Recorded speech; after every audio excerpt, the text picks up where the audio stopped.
most neuroscientists aren't aware of, but I think this is one of the most important discoveries in the last 100 years of neuroscience. It's a collection of studies on an area of the brain called the anterior mid-cingulate cortex. Most people have never heard of this brain area, including many neuroscientists. Talk to a neurosurgeon, they know where it is. You talk to a neuroscientist, unless they teach neuroanatomy, which I happen to, most don't know where it is in the brain. And most didn't know what it did because it hadn't been explored. And then a colleague of mine at Stanford School of Medicine named Joe Parvizi did an incredible study where he was doing neurosurgery and stimulating different brain areas as a means to try and find the location where he needed to do the surgery.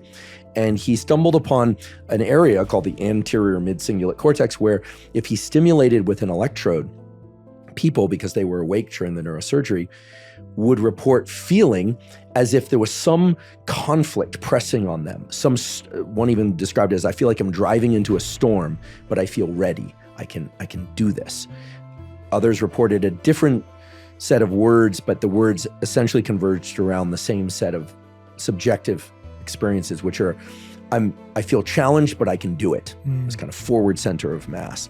And then other studies, separate laboratories, discovered that people that take on a new practice that's challenging for them, their anterior mid-cingulate cortex grows in volume. Other people who fail to successfully engage in a regular challenging activity, the anterior mid-cingulate cortex didn't increase in volume in the same way. So very interesting brain structure. And there's, I would say, about a dozen or so really quality studies in humans, a bunch in animal models, but there are a bunch in humans that point to the anterior mid-cingulate cortex as a site in the brain associated with the feeling of tenacity and willpower to push through. It's heavily interconnected with the dopamine reward system, heavily connected, frankly, with a lot of different brain areas. It's a hub for a lot of inputs and outputs. So what do we know about the anterior mid-cingulate cortex? Perhaps most interesting of all is that this is the brain area that seems to preserve its size and even grow in size in what are called superagers. Superagers are people that maintain their cognition later into life. These are people that don't undergo the normal age-related decline in cognition, separate from Alzheimer's type dementia. You know, everybody as they get older develops less working memory, the ability to keep ideas in mind in the short term. Superagers seem to overcome all that. And they live longer. So you could say, well, this is a case of reverse causality. They live longer, so they have a bigger brain area called the anterior mid-cingulate cortex. We don't really know what the direction of causality is. Could just be correlation. But it all gets ultra interesting when you start to tack together willpower, the taking on of new things, learning things in neuroplasticity, and lifespan. And it may be that that quadfecta represents what we think of as the will to live is associated with an intense curiosity and desire to bring in new ideas and modes of thinking.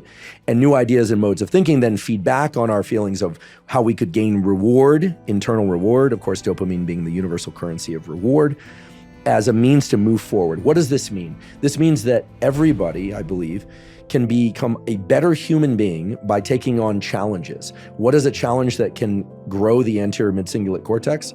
Well, unfortunately, it's a challenge that you don't want to engage in. So if you love running, it's not going to do it. Yeah. If you love resistance training, it's not going to do it. If you don't want to meditate in the morning and you do 5 minutes or 10 minutes of meditation, then you just enhance the activation of your anterior mid-cingulate cortex. So it's not just about doing hard things, it's about really pushing through resistance. And the reason I bring this up now, as opposed to in a discussion about like how to get more tenacious or have stronger willpower, it will do that. Okay, we know that when the anterior mid-cingulate cortex gets bigger, it translates to a lot of different areas of challenge, not just the area in which you challenged it.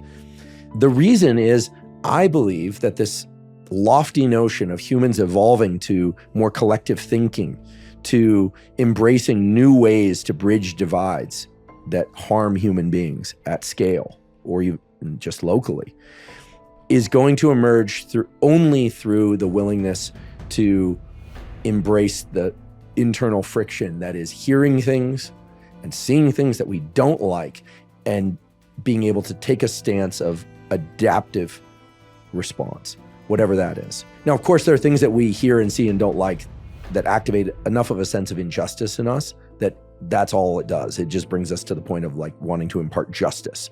But what I'm talking about here are differences in opinion, strongly polarized views that lead to all sorts of things, as we know, good and bad and everything in between. And if people had the capacity to feel that friction and to stay in a mode of some open cognition, I think we would come up with novel solutions. I really think the next iteration of human beings is collective consciousness. It sounds lofty, sounds woo, but it's basically lots of minds working together, even minds that oppose one another in ideology, as a means to find out novel solutions to hard problems that vex us all, and that in some cases really harm us all. It's a real thing with real possibility, but it's going to require that we all get not necessarily tougher, but that we get more resilient at the level of being able to tolerate internal states that normally would impede adaptive thinking.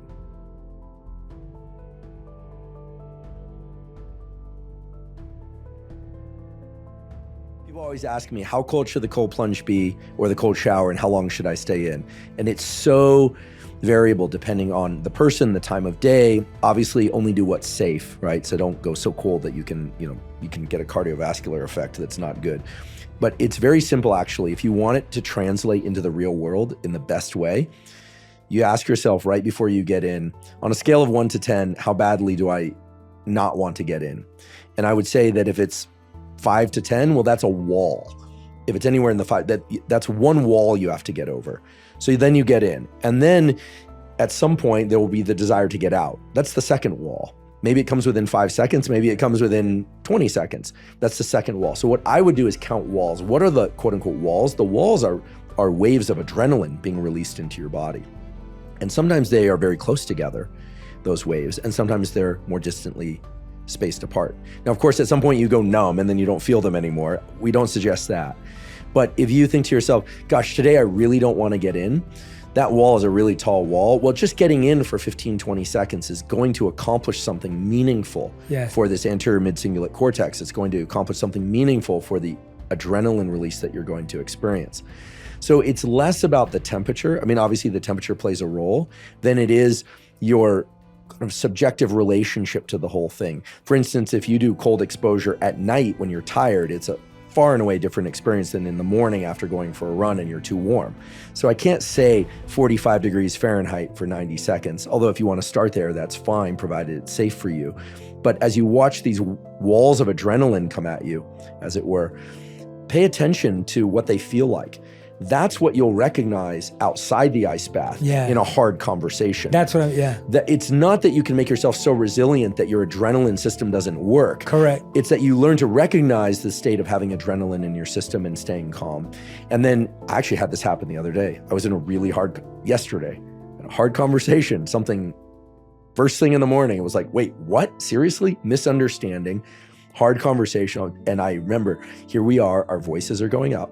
We weren't yelling, but like it was a peaceful morning until that moment. And you could kind of feel the energy in the room going up. And I was thinking to myself, okay, how am I? And I thought, oh, this is like a wall in the thing. And I said, because we have this language at home, I said, I feel like there's a wall of adrenaline hitting us. Whether we both kind of started laughing, and then we kind of reverted to what we were doing, and then we calmed down. And, we talk about taking breaks, and that's wonderful. It's a wonderful tool that you talked about in your book on relationships. There's so many valuable tools in there, by the way. I just like to thank you for writing that book. So valuable. Everyone should read it. It should be standard curriculum in every school, in every home. I really mean that. Jay doesn't tell me to say this. I really mean this. I really, truly mean it. You're too kind. It's entirely appropriate because it's true. But noticing those walls of adrenaline and realizing that when we're in those adrenaline-filled states, our cognition is shifted. We don't have solutions that we had 5 minutes ago. So learning to watch those pass in the cold plunge, in the cold shower, on a hard run or whatever it is, but the cold seems to be the universal stressful stimulus for everybody, is so valuable. More than marking off, 15 minutes or 5 minutes in the cold plunge. And some days it's 15 seconds, sometimes it's 30. And for somebody learning the cold plunge, it's like, hey, can you just even get near the thing or in it? And I think there's real value.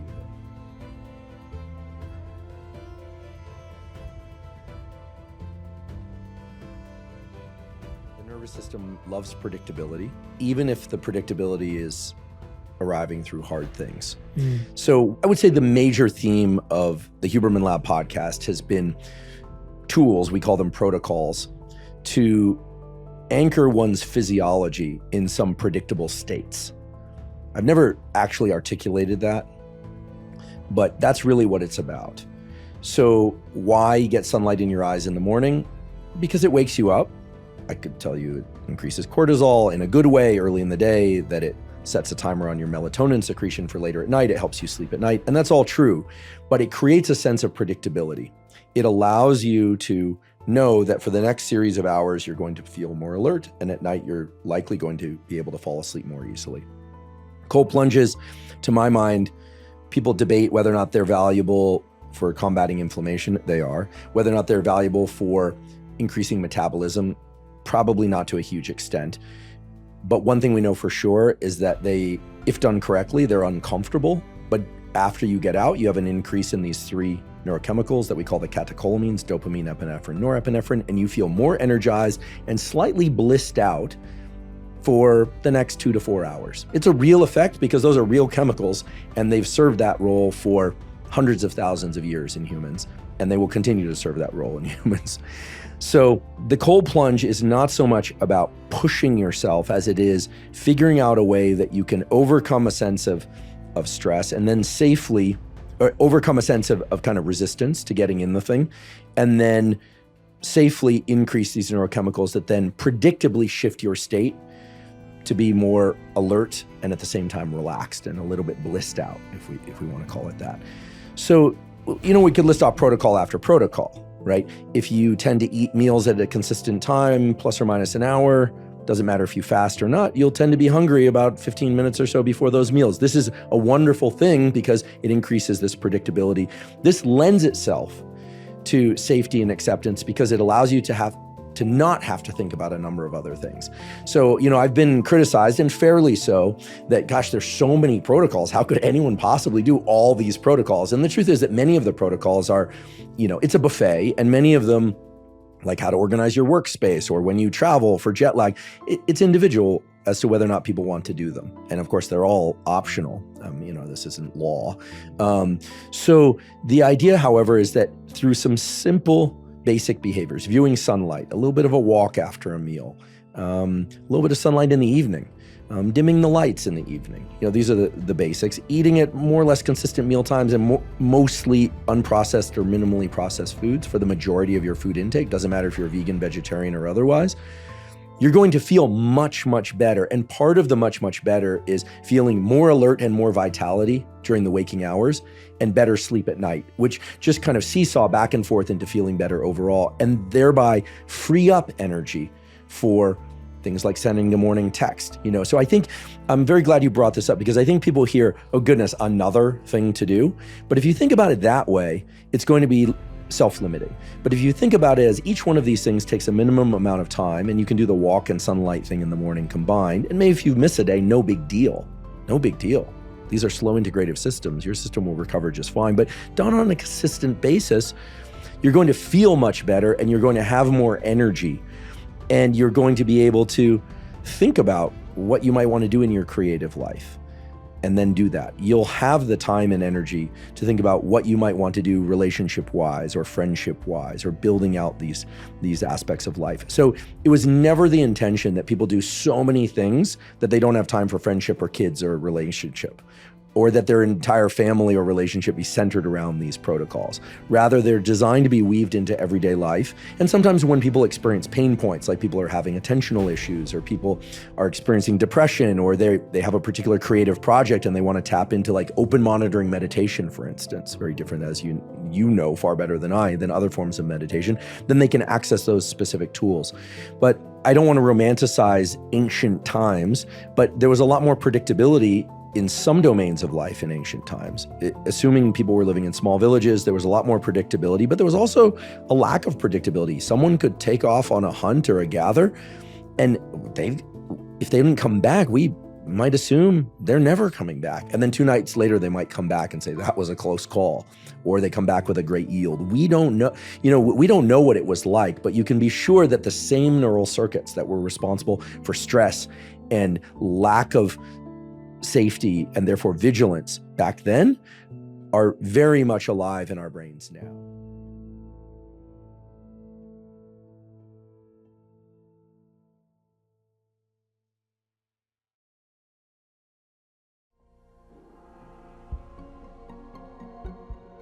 So again, the protocols are designed to think about it like putting ingredients in the refrigerator. You don't know what you're going to cook, but you have a lot more available to you as options when you know that all the basic macronutrients are covered, all the bases are covered. And then you can start to think about what you would cook. Whereas if you've ever arrived late in a city, you get to your Airbnb or your hotel and you see like 3 or 4 things and one lousy pan and thing. Now you have to get the other kind of creative where you have to adapt. And we've all done the unhealthy option because that was the only thing, or fasted because that was the healthiest option. So I think what we're getting to here is that the human brain, like all animals need to know where they're going to sleep that night. I mean, a dog goes into a new environment and is like trying to figure out where's its spot. It's all about space. You talk to any expert dog trainer, they'll tell you, it's all about negotiating space. Can they touch you? Can they not touch you? Are they allowed to be near you? Do they have to stay afar? Can they go into every room? You look at small children foraging an environment, however rambunctious or calm, they're trying to figure out like, what am I allowed to do here? What am I not allowed to do here? Sometimes by testing us. As adults, we do the exact same thing. We need to know where we are. We need to orient in space and in time. And then we need to know like what's available to me. Where am I going to stay tonight is one of the most fundamental questions that we ask ourselves every single day, except if you know where you're going to stay tonight, you don't ask yourself that and you have mental real estate to devote to other things. So what we're really talking about here is kind of bookending the extremely basic fundamental drives of the human brain for safety and acceptance. And then at the very other end is these aspirational things that we all seek, right? These notions of connectedness, of purpose, of fulfillment, of peace. Again, I'm borrowing from Martha's beautiful list because I think it's so fundamental and it captures most, if not all, of what we all seek. But I think that, we get very much caught up in the how to reach goal A or B, how to write the book, how to make the money, how to grow a social media account. And we forget that at the core of everything is our relationship to our surroundings, to our inner landscape, and to each other. And it always comes back to safety and acceptance. And where we feel uncomfortable, where we feel like we didn't do things right or others didn't do them right for us or to us, it always boils down to those two things.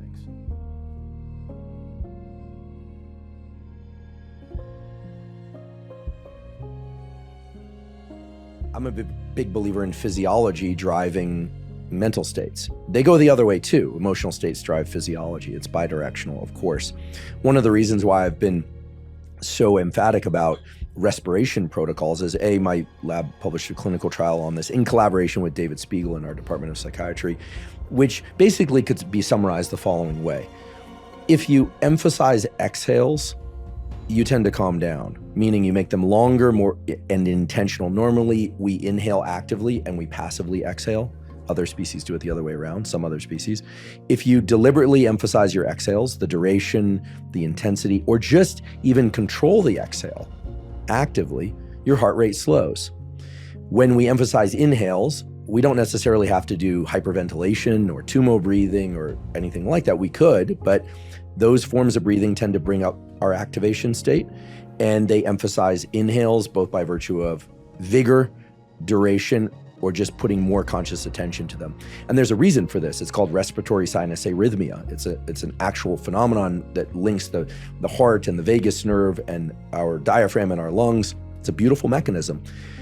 When I'm overthinking at night and I want to fall asleep, I start doing long exhale breathing through my mouth. Now, sometimes I'm out. I just fall asleep. I know that because I wake up sometime later, realize it worked again. Other times it doesn't work so well, right? And one of the most common questions I get is how to turn off repetitive thoughts.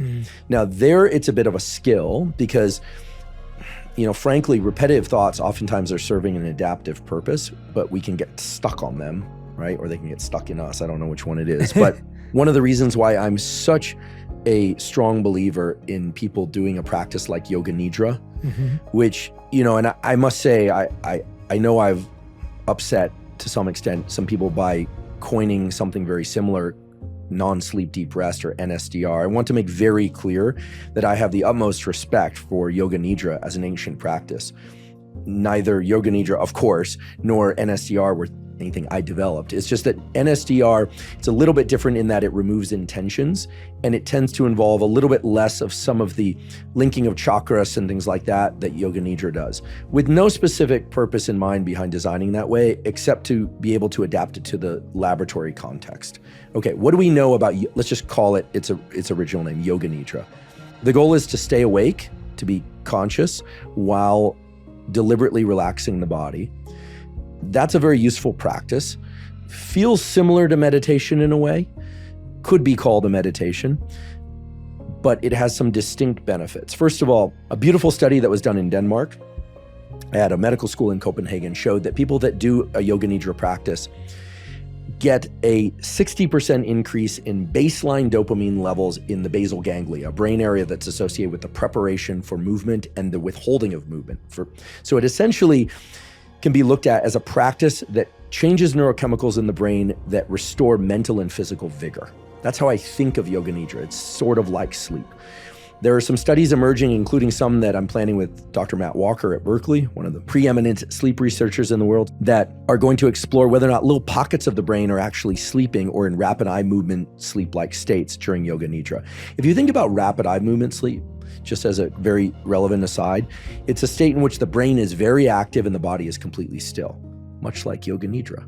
Okay, brain active, body still. Now, what's unique about Yoga Nidra is that there's this instruction in the Nidra, if it's a traditional one, that talks about going from thinking and doing to being and feeling. Okay, so let's step back as neuroscientists and we say, okay, thinking is a lot about anticipating future. It could be about thinking about the past. It could be thinking about things that are happening now, but it's a very forebrain dependent process.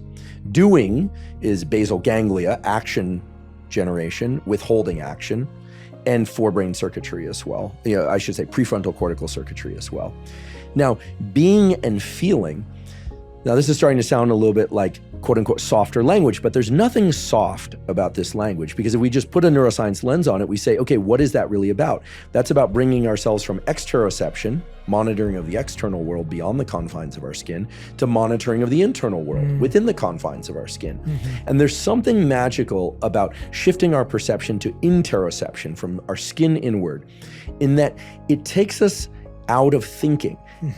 Whereas when we're monitoring the external world, for reasons that are sort of logical but a little bit harder to articulate, then it's more about anticipating things, trying to figure out what goes with what's separate from what. The moment we get to the level of our skin and inward, we know what's what and what's separate from what. It's just us inward. It's sort of, there's one thing. Rarely do we think, oh, here's my brain and here's my leg. Now, Nidra then steps us through that. And so what it does is it brings all of our cognition into this interoceptive mode. And then, boom, we are in this mode of being and feeling. So I don't think of being and feeling as turning off thinking. I think of it as bringing thinking to the level of our sensation, of our body.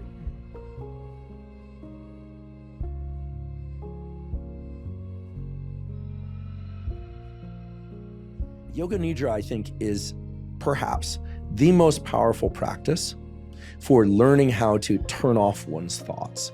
And so when one steps back from the research literature and says, okay, what do we know for sure about Yoga Nidra and SDR? We know that this can be done for 10 minutes, 20 minutes, 30 minutes, or an hour. We know that it can very reliably improve levels of wakefulness, cognition, and vigor post-Nidra. We know that it restores dopamine levels to a marked extent in the basal ganglia.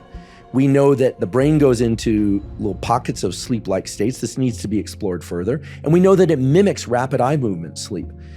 And we know that people who do it find it easier to make themselves fall back asleep should they need to. And they develop much stronger powers of autonomic regulation, their ability to take themselves out of stress if they need to. I mean, if ever there was a powerful practice, Yoga Nidra is that practice. And so when I step back from the landscape of practices that can help us turn off thinking or et cetera, this is probably a good time to just, mention that, meditation I view as an exploration of one's own consciousness. I also view it as a perceptual exercise, shifting one's perception to a particular location as opposed to just wherever the mind may take it. Put simply. I mean, it's far more profound than that, as you know, and as many know. But meditation has been shown to, reduce stress, improve focus, improve memory. I'm thinking mainly of the studies by Wendy Suzuki's lab at NYU. I'm thinking of the studies that were done out of the University of Wisconsin that are talked about in Altered States, which is a wonderful book, and the work that you've talked about in your books.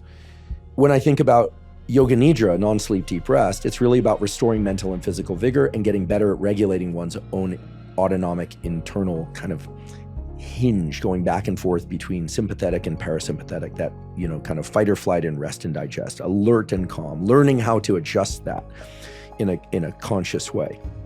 And then when I think of practices like breath work, well, it depends on the breath work. And then we can simplify it by saying when inhales are more vigorous and made longer deliberately than exhales, heart rate goes up, alertness goes up.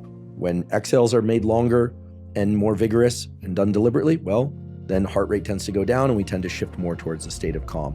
And then, of course, there's hypnosis.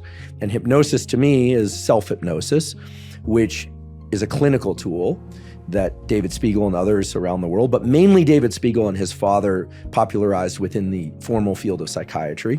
And hypnosis is a combination of alertness and calm that we know lends itself to neuroplasticity. What is hypnosis really for? It's not meditation. It's not to calm down. It's to solve a specific problem, to quit smoking, to learn how to regulate pain, to any number of different things that hypnosis has been shown in peer-reviewed studies to do. So when I step back, I say, okay, meditation, non-sleep deep rest, aka Yoga Nidra, or I should say Yoga Nidra, aka non-sleep deep rest, breath work, and hypnosis. Well, now we have a kit of tools that are available to us to kind of adjust our internal state. And any one of those could be used to turn off thinking. But the most powerful one, in my opinion, and by way of experience and sort of how I'm viewing the research literature, I'm sure there are others out there that would disagree with me, and that's fine, is Yoga Nidra. If ever there was a practice that I wish every human being on the planet would do besides go out and view morning sunlight, it would be Yoga Nidra. And of course, this has been available for thousands of years. And unfortunately, it has not gotten the traction worldwide that I think it deserves. And especially at this time in human history when the world seems so tense with friction of all sorts of kinds, but also internal friction for people, I think it's just, it's something that I really want to shine a light on as a tremendously beneficial tool for turning off thoughts. When it's necessary, and for accessing, some people call these atypical states, but most people go from sleep to waking and sleep to waking without really an exploration of what those different states are like.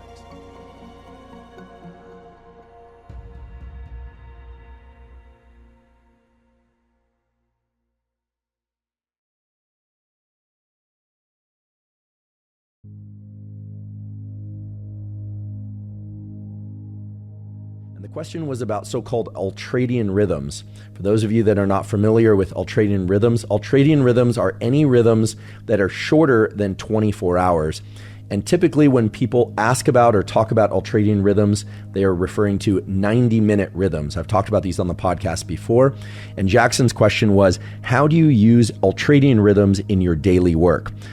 There's more to the question, but first off, I do use ultradian rhythms. That is, I leverage the fact that these do exist in all of us as a way to engage in focused bouts of mental work once or twice or sometimes 3 times per day. However, I use them in a way that's grounded in the research on ultradian rhythms for learning and memory in a way that might not be obvious just from their name, that they are 90-minute rhythms. So I'll get into the details of how to use ultradian rhythms to best capture neuroplasticity, that is the brain's ability to change in response to experience, and in a way that should allow you to get 1 or 2 or maybe even 3 focused bouts of learning per day, which can greatly accelerate learning of cognitive material, languages, mathematics, history for sake of school or work, or maybe just a hobby or a personal interest of some sort, and for skill learning in the physical domain as well. Jackson then went on to ask, you've mentioned before that you try to include at least 1 90-minute focus block per day as part of your work and overall mission. And indeed, that is true. I try to get at least one of these focused ultradian rhythm blocks per day. That is a period of about 90 minutes where I'm focused on learning something or doing something that's cognitively hard, although typically I aim for 2 of these sessions per day. He then goes on to ask, what is the maximum number of blocks you can perform sustainably?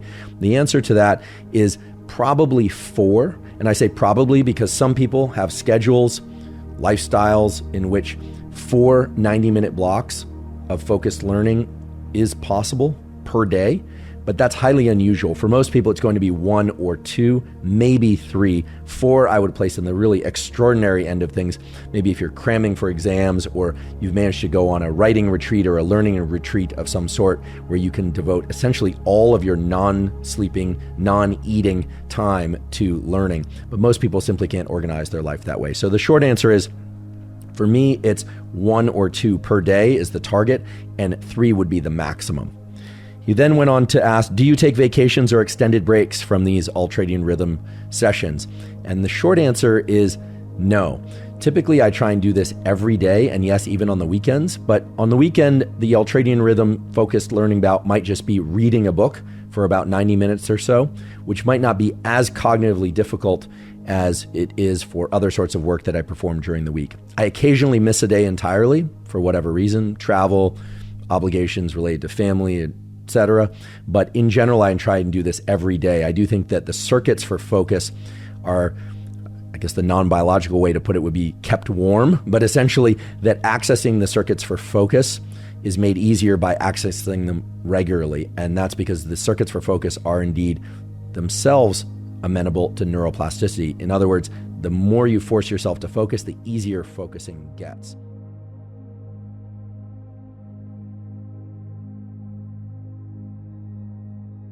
Okay, so as I mentioned before, ultradian rhythms are these 90-minute cycles that we go through from the time that we are born until the time we die. Indeed, even during sleep, we are experiencing and more or less governed by these ultradian rhythms.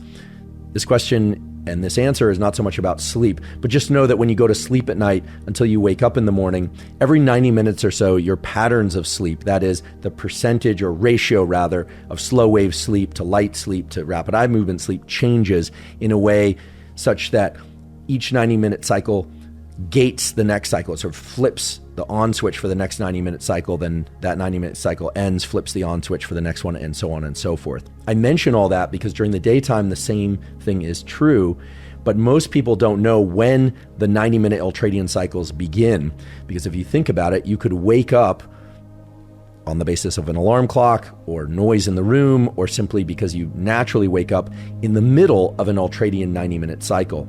So does that mean, for instance, that if you wake up 60 minutes into an ultradian cycle, that the next 30 minutes of your waking, right, because that 60 minutes needs to continue to 90 to complete an ultradian cycle, that the next 30 minutes after waking are related to the ultradian cycle that you were still in during sleep? Or does it start a new ultradian cycle? And the answer is the former. That ultradian cycle continues even if you wake up in the middle of it.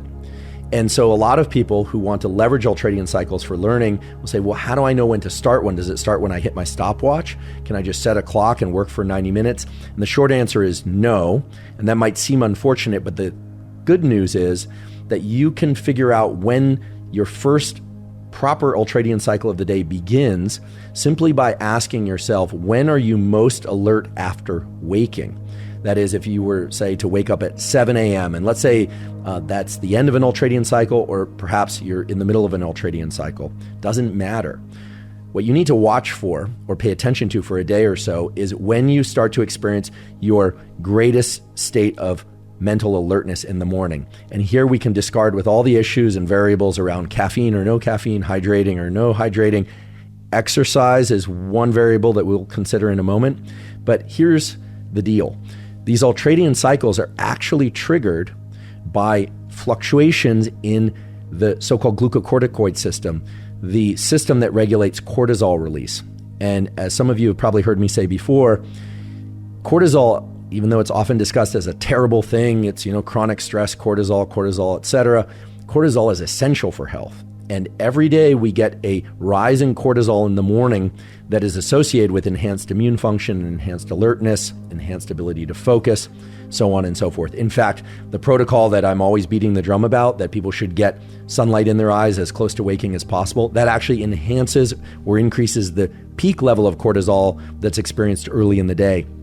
And that sets in motion a number of these ultradian cycles. So for instance, if you wake up at 7 a.m. and you find that for the first hour after waking, you tend to be a little bit groggy, or you happen to be groggy on a given day, but then you notice that your attention and alertness starts to peak somewhere around 9:30 a.m. or 10 a.m., you can be pretty sure that that first ultradian cycle for learning is going to be optimal to start at about 9:30 or 10 a.m.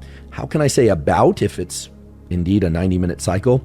Well, this is really where the underlying neurobiology and these ultradian cycles converge to give you a specific protocol. The changes in cortisol that occur throughout the day involve, yes, a big peak early in the day if you're getting your sunlight and caffeine and maybe even some exercise early in the day.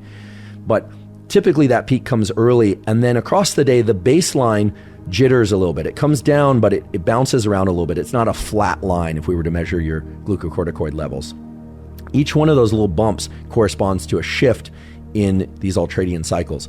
So if you find that you are most alert at 9:30 or starting to become alert at 9:30, and then typically you have a peak of focus and concentration around 10 a.m., that is really valuable to know, because the way that the molecules that control neuroplasticity, that is the changes in neurons and other cell types in the brain that allow your nervous system to learn and literally for new connections to form between neurons, which is basically the basis of learning, those fluctuate according to these ultradian cycles. What does this mean? This means if your peak in alertness and focus and energy, could even be experienced as physical energy, occurs at about 9:30 a.m., I would start your first ultradian cycle for learning somewhere around there.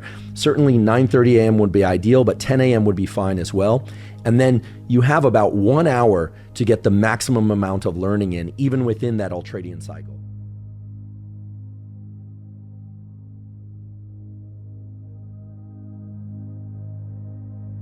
This is where there's a lot of confusion out there. People think, oh, ultradian cycles are 90 minutes. Therefore, we should be in our peak level of focus throughout that 90 minutes. In reality, most people take about 10 or 15 minutes to break into a really deep trench of focus. And then periodically throughout the next hour, they'll pop out of that focus and have to deliberately refocus. This is why, if possible, you want to turn off Wi-Fi connections and put your phone in the other room or turn it off. If you do need your phone or Wi-Fi, just be aware of how distracting those things can be to getting into a deep trench of focus. But the point is this: these 90-minute cycles occur periodically throughout the day, but there is going to be one period early in the day, and here I'm referring to this period as starting at about 9:30 or 10 a.m., and then likely another one in the mid to late afternoon that are going to be ideal for focused learning. And that focused learning bout should ideally have you set your clock, a stopwatch or something, to measure 90 minutes, but do assume that there's going to be some jitter at the front end where you're not going to be able to focus as deeply as you would like. Then you'll get about an hour of deep focus, and then you really start to transition out of these ultradian cycles. How do you know when the afternoon ultradian cycle occurs? Well, just as in the morning, it occurs because there's a brief but significant increase in the glucocorticoid system in the mid to late afternoon. I wish I could tell you it's going to be 2 p.m. or it's going to be, it's going to be 3 p.m. That's really going to depend on the individual, when you ingest caffeine, some of the other demands of your day. But you can learn to recognize when these two periods for optimized learning will occur. And here are the key principles. Watch for a day or two, meaning pay attention to when you have your peak levels of physical and mental energy in the morning. That is between waking and noon. And then again between noon and about 6 or 7 p.m. Although I'm sure that there are some late shifted folks that will experience their peak in focus somewhere around 6 or 7 p.m., especially if they're waking up around 10 or 11 a.m., as I know some people out there are. Once you know where those peaks in focus occur on your schedule, set a stopwatch for one ultradian cycle in the early part of the day. In this example, I was saying 9:30, but if you can't hop on it until 10, that's fine. Set it for 90 minutes. Consider that block holy, meaning rule out all other distractions, but assume that within that 90-minute block, you are only going to be able to focus intensely for about 1 hour.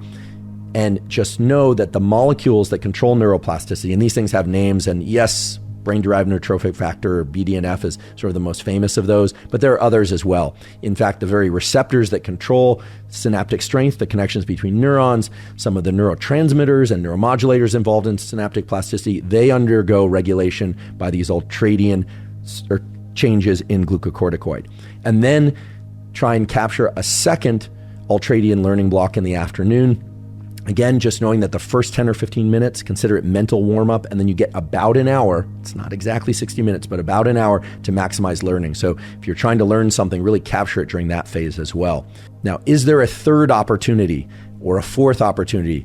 This relates to Jackson's question directly, and the short answer is not really. Unless you're somebody who requires very little sleep, within the 12 or 16 hours that one tends to be awake during the day, or 18 hours that one tends to be awake, there are really only two of these major peaks in the glucocorticoid system that trigger the onset of these circadian cycles. Again, there's sort of a ramping up and a ramping down of glucocorticoids throughout the day. But the real key here is to learn when you tend to be most focused based on your regular sleep-wake cycle, caffeine intake, exercise, etc. And again, that's going to vary from person to person. And you really only have two opportunities or two ultradian cycles to capture in order to get the maximum focus, challenging work done, aka learning. So for somebody that wants to learn an immense amount of material, or who has the opportunity to capture another ultradian cycle, the other time where that tends to occur is also early day. So some people, by waking up early and using stimulants like caffeine and hydration or some brief high-intensity exercise, can trigger that cortisol pulse to shift a little bit earlier so that they can capture a morning work block that occurs somewhere, let's say, between 6 and 7:30 a.m. So let's think about our typical person, at least in my example, that's waking up around 7 a.m. And then I said, has their first ultradian work cycle really flip on because that bump in cortisol around 9:30 or 10 a.m. If that person were, say, to set their alarm clock for 5:30 a.m., then get up, get some artificial light if the sun isn't out, turn on bright artificial lights, or if the sun happens to be up that time of year, get some sunlight in your eyes. But irrespective of sunlight, we're to get a little bit of brief high-intensity exercise, maybe 10 or 15 minutes of skipping rope or even just jumping jacks, or go out for a brief jog. What happens then is the cortisol pulse starts to shift earlier. And so the next day and the following day and so on and so forth, provided they're still doing that exercise first thing, and ideally getting some light in their eyes as well, well, then they have an opportunity to capture an increase in cortisol that is now shifted from about 7 a.m. to about 8:30 a.m. So they can capture an hour of work there. And then they will also still be within that rising phase of cortisol in the 9:30 to 10 a.m. block that lasts until about 11:30 or so. They might have lunch. Perhaps after lunch, they do a non-sleep deep rest. Maybe they don't. Maybe you're a napper. Maybe you're not. Doesn't really matter. And then in the afternoon, and I would suspect it would now be in the earlier afternoon, sometime around 2 or 2:30 would be typical. Although again, that exact time will vary person to person. Then they would want to schedule another 90-minute work block. So that's how you can capture 3. Now you can start to see also why capturing 4 ultradian work blocks would be exceedingly rare. It's just not typical that people are awake for that much of the day. You have to sleep at some point.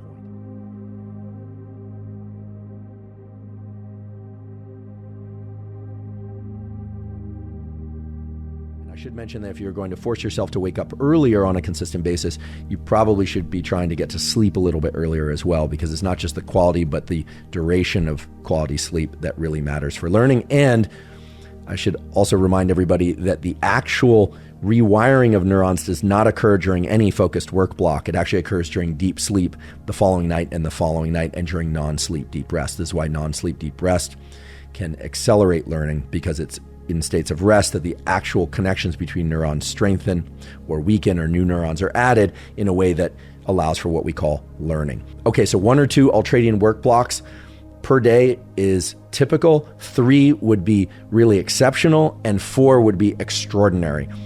Look for them, meaning look to see when you are feeling most focused and alert, typically in the period before waking and noon, and typically in the period between noon and bedtime, given your standard intake of caffeine and exercise and other life events.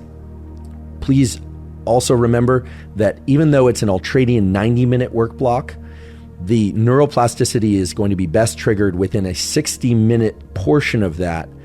And there's no way to know exactly when that 60 minutes begins and ends until you actually begin the work block. So this is really designed to be empirical. You need to actually go do this. What you'll notice again is that it's hard to focus at first, then you'll drop into a state of focus. You may get distracted. That's perfectly normal. You refocus, get back into triggering learning. That's really what you're doing. You're triggering learning, and then there'll be some taper, and then you'll be out of the ultradian work block. Now, it's also key to understand that myself and other people should not expect that they're only working during these 90-minute work blocks. It's just that a lot of the sorts of demands of our day, including, cooking and shopping for groceries and email and text messaging and social media, a lot of those things don't require intense focus of the sort that I believe Jackson is asking about maximizing and that I'm referring to when I talk about these ultradian work blocks. And then as a final point, I've been talking about these ultradian work blocks and focus, etc., in a context that brings to mind ideas about cognitive work. So learning a language, learning math, writing or creating, doing something related to music, etc. But these 90-minute ultradian work blocks also directly relate to physical skill learning as well and to physical exercise as well. So if you are somebody who's really interested in improving your fitness and your fitness requires a lot of focused attention, so for instance, when I go out for a long run on Sundays, which is part of my fitness routine, I'm deliberately not thinking about much. I'm just trying to cruise along. I might focus a little bit on my pace and stride, maybe an audiobook I'm listening to or a podcast, but typically I'm just kind of cruising along. It's low cognitive demand work. These ultradian work blocks can really be maximized for pure cognitive work, so kind of book type work, etc., music, etc., or they can also be leveraged toward skill learning.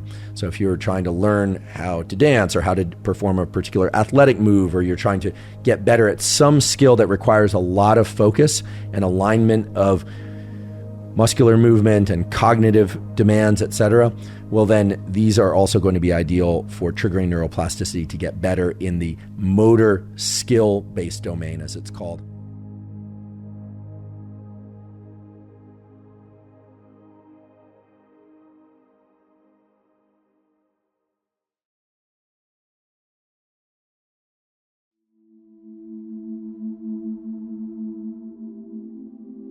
Greatest sense of safety seems to arrive from not trying to control everything. Mm-hmm. It's counterintuitive, right? We think, okay, well, how do you get safety? Well, you have to get rid of vigilance. How do you get rid of vigilance? Well, you decide what you do and don't have to pay attention to. And at some point, if one decides, I can't control all of this, you have one of two options. Either that means you're just waiting for that wave to come demolish you, wave of whatever, or you trust, like you trust in something to make everything okay, mm-hmm. even if that wave comes, and I've talked before on podcasts, I believe in God, I do, and of course I believe in everyone's right to believe or not believe what they believe in. I think that the notion of giving up trying to control everything and giving over control to more universal forces or a universal force, whatever one's mode of thinking happens to be, I believe they're entitled to, is probably the most peace-inducing step I've ever taken. And I thought it would be, matched with a little sneaking, voice in the back. Yeah, but it's not. And I don't know how that works at the level of neuroscience. I know there are neuroscientists who are trying to explore this, and as the data evolve, I'll certainly pay attention to it, not with the intention of trying to undermine any kind of larger sense of anything, but just out of interest. For sure, right? I'd love to see it. It's far too interesting. Far too There's actually a woman at Stanford. I haven't yet to talk to her. We should both talk to her. She said, I forget her name at the moment because I just learned about her work in the Department of Anthropology, who has spent her entire career studying people's inner voices, people who hear voices, people who hear the voices of others. And sure, this sometimes goes into the domain of people who have auditory hallucinations and so forth, but also just these different scripts that people have in their mind that include their own voices and other voices we've internalized from childhood. This resonates with me a lot because when I was a kid, after my parents would put me to sleep, I used to arrange dialogues between people I had heard that day, and I could hear their voices in very clear ways in my head. And I would remember things they said, and I could create these dialogues. And so I've also always had a very strong audiographic memory. It's not as if everything I hear I remember verbatim. That actually would be a super skill. It would have saved me in a lot of arguments.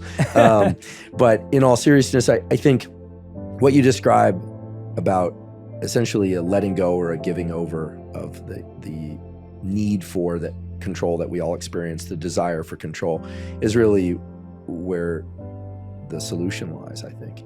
I know this because many people have said it, and it's very hard to do, but that once one does it once, you can do it again. Yeah. And it's a practice. It's a practice. It's not a you write it down and it's done. It's a practice. And I also am thinking about the kind of counterintuitive nature of the fact that we're talking at once about letting go and not trying to control everything, but also pushing oneself to be more resilient and tenacious and things of that sort. And so I feel like all of life is like that. All of life is about, yes, you need to take care of your physiology, you need to get your sleep at night, but it's also okay to get a bad night's sleep every once in a while. It's okay to not do every protocol. In fact, it's encouraged to not do every protocol. The expectation on us is not perfection, right? It's I think, being able to toggle between these different states.